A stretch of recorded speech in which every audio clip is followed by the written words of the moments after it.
Philem Twins na anak ng agent ni Kai Sotto maglalaro na dito sa Pilipinas. At Kai Sotto magpapalaki ng katawan para makasabay sa mga bigating big man. Pero bago natin pag-usapan yan ay mag-subscribe muna sa ating channel para sa latest update.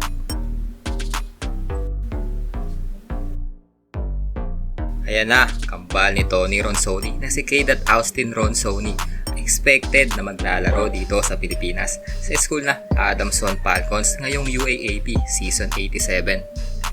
Sinabi nila na gustong-gusto nilang maglaro sa Adamson sa pangunguna ni Coach Nash Racela dahil napakagaling daw na coach ito sa Pilipinas at gustong-gusto nila kung paano mag-design ito ng mga offensive play.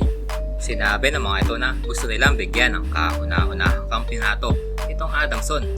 Mukhang malaki ang tiwala ng dalawang ito na makakakuha kagad sila ng championship dito sa UAAP. Ang kambal na ito ay may height na 6'2", naglalaro sa posisyon na point guard at shooting guard. Ang point guard ang lalaroan na posisyon ng dalawang ito sa UAAP ay malaki ang advantage nila dahil karamihan sa guard dito sa Pinas ay mga maliliit at naglalaro lamang sa 5'9" to 6'footer. Sa di nakakaalam ay nakapaglaro ang mga ito sa March Madness ng US NCAA kasama ang Philem din na si Remy Martin sa ilalim ng Arizona State University.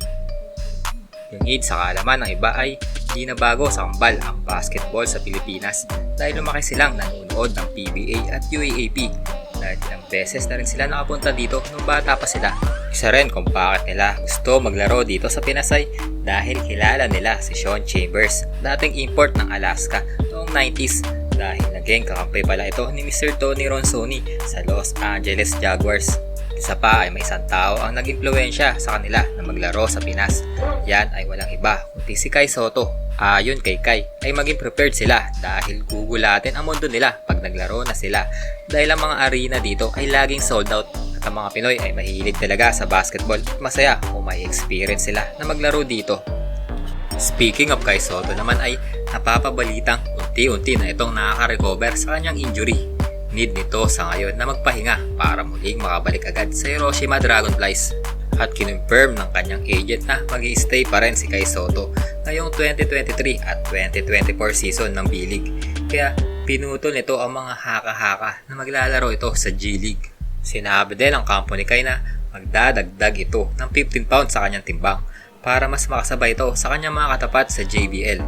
Okay lang naman daw ito para sa height niya na 7'2" at sa kanyang edad.